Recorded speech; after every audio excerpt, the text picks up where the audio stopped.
Hippolyta, our nuclear hour draws on advance. 4 days will bring in another moon. But oh, methinks how slow this old moon wanes.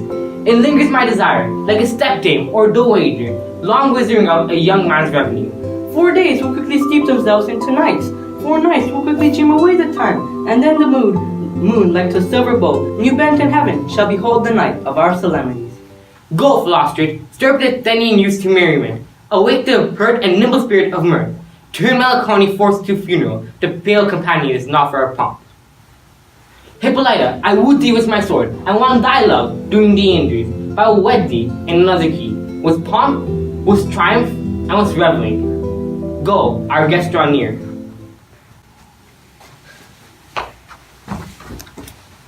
Happy be Theseus, or renowned Duke. Thanks, good Aegeus. What's the news with thee? Full of vexation come I with complaint against my child, my daughter, Hermia. Stand forth, Lysander. This man hath bewitched the bosom of my child, and stand forth, Demetrius. This man hath my consent to marry her. Thou, Lysander, thou hast given her rank, and interchanged love tokens with my child. Thou hast by moonlight at her window sung, with feigning voice verses of feigning love, and stolen the impression of her fantasy, with bracelets of thy hair, rings, gauze, conceits, knacks, trifles, nosegay sweetmeats, messengers of strong prevailment in unhardened youth, turned her obedience, which is due to me, to stubborn harshness. And my gracious Duke, be it so she will not hear before your grace, consent to marry with him, I beg the ancient privilege of Athens, that she is mine, and my right of her, I may dispose of her, which shall be either to this gentleman, or to her death, according to our law, immediately provided in this case. What say you, Hermia? Be advised, fair maiden. To you your father should be as a god, one that composed your beauties, yea, and one to whom you're but a forming wax, by him imprinted, and within his power, to lead the finger or disfigure. Demetrius is a worthy gentleman. So is Lysander. In himself he is, but wanting your father's crime, the other must be held the worthier. I would my father look for with my eyes. Rather your eyes must with his judgment look. I do entreat your grace to pardon me. I know by what power I am made bold, nor how I may concern my modesty. In such a presence here to plead my thoughts, but I beseech your grace that I may know. The worst that may befall me in this case is if I refuse to wed Demetrius. Either to die the death, or to abjure forever the society of men. Therefore, fair Hermia, question your desires. Know well of your youth, whether, if you yield not to your father's choices, you can endure the library of a nun. For aid, to be in shady closet mute, to live a barren sister all your life, chanting faint hymns to a cold, fruitless moon. Thrice blessed days of masters of their blood, but earthlier happy is the rose still, the now which, growing on the virgin thorn, lives, grows, and dies in a single blessedness. So will I grow, so live, so die, my lord. Yea, I will yield my virgin paid up unto his lordship, whose unwished yoke my soul consents not to give any sovereignty. Take time to pause, and by the next new moon, the sealing day betwixt my love and me, for everlasting bond of fellowship, upon the day, either prepare to die for disobedience to your father's will, or else to wed Demetrius as he would, or on Diana's altar, to protest for our austerity and single life. Will not, sweet Hermia, and Lysander, yield thy created title to my certain right. You have your father's love, Demetrius. Let me have Hermia's. Do you marry him? Scornful Lysander, true he hath my love, and what is mine my love shall render him, and she is mine, and I do estate her unto Demetrius. I am, my lord, as well derived as he, as well possessed. My love is greater than his. My fortunes in every way as ranked, as fairly, if no advantage, as Demetrius. And, which is more than all these boasts can be, I am beloved of beauteous Hermia. Why not then should I prosecute my right? Demetrius, all vaulted to his head, made love with Nereus' daughter Helena, and won her soul. And she, sweet lady, dotes, devoutly dotes in idolatry upon this spotted and inconstant man. I must confess, I've heard so much, and I thought to have spoke with Demetrius thereof. But, being overfull of self-affairs, my mind did lose it. But come, Demetrius, and Aegeus, come. I have some private schooling for you both. For you, fair Hermia, look you arm yourself, to fit your fancies to your father's will, else the law of Athens yields you up, which by no means we may accentuate, to death or to solidarity. Come, Demetrius, and come, Aegeus. I must employ you in some business against our nuptial and confer with you of something that nearly concerns yourself. With duty and desire we follow you. How now, my love? Why is your cheek so pale? How chanced the rose there do fade so fast? Belike for want of rain, which I could well beteem them from the tempest of my eyes. Ay me, for aught that I could ever read, ever hear by tale or history, the course of true love never did run smooth. But it was either different in blood, O cross, too high to be enthralled too low.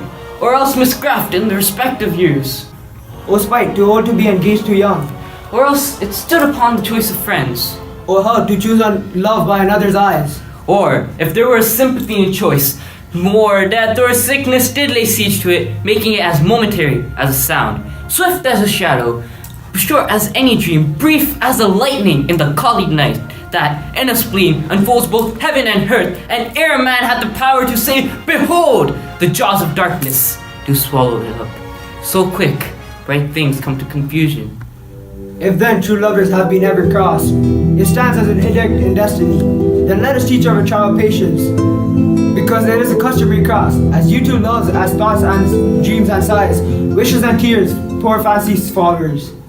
A good persuasion. Therefore, hear me, Hermia. I have a widow aunt, a dowager of great revenue, and she hath no child. From Athens is her house a remote 7 leagues, and she respects me as her only son. There, gentle Hermia, may I marry thee, and to that place the sharp Athenian law cannot pursue us. If thou lovest me, then steal forth thy father's place tomorrow night, and in the wood, a league without the town, where I did meet thee once with Helena to do observance to a morn of May. There will I marry thee. My good Lysander, I swear to thee by Cupid's strongest bow, by his best arrow with the golden head, by the simplicity of Venus' nose, by that which knitteth souls and prospers loves, and by that fire which burned the Carthage queen. When the false Troyan under sail was seen, by all the vows that ever man have broke, in number more than ever woman spoke, in that same place thou hast appointed me. Tomorrow truly will I meet with thee. Keep promise, my love. Look, here comes Helena. Godspeed, fair Helena, whither away? Call you me fair? That fair again unsay. Demetrius loves you fair, oh happy fair. Your eyes are lodestars, your tongue sweet air, more tunable than lark to shepherd's ear. When wheat is green, when hawthorn buds appear, sickness is catching, oh were favor soul, yours I would catch, fair Hermia, ere I go. My ear should catch your voice, my eye your eye, my tongue should catch your tongue's sweet melody, where the world mine, Demetrius being baited. The rest I give to be to you translated, where the world will teach me how you look, and with what art you sway the motion of Demetrius' heart. I frown upon him, yet he loves me still. Oh, that your frowns would teach my smile such skill. I give him curses, yet he gives me love. Oh, that my prayers could such affection move. The more I hate, the more he follows me. The more I love, the more he hateth me. His folly, Helena, is no fault of mine. None but your beauty, but that fault were mine. In comfort, he no more shall see my face. Lysander myself will fly this place. Before the time I did Lysander see, seemed Athens as a paradise to me. Oh then, what graces in my love do dwell, that he hath turned a heaven unto a hell. Helen, to your minds we will unfold tomorrow night when Phoebe doth behold her silver visage in the watery glass, decking with liquid pearl the bladed grass, a time that lover's flight doth still conceal. Through Athens' gates have we devised to steal. And in the wood where often you and I, upon famed primrose beds we're wont to lie, and ping our blossoms of our counsel sweet. There my Lysander and myself shall meet, and thence from Athens we turn away our eyes, to seek new friends and stranger companies. Farewell, sweet playfellow, pray do for us, and good luck grant thee thy Demetrius. Keep word, Lysander, we must starve our sight, from lover's foot till morrow deep midnight.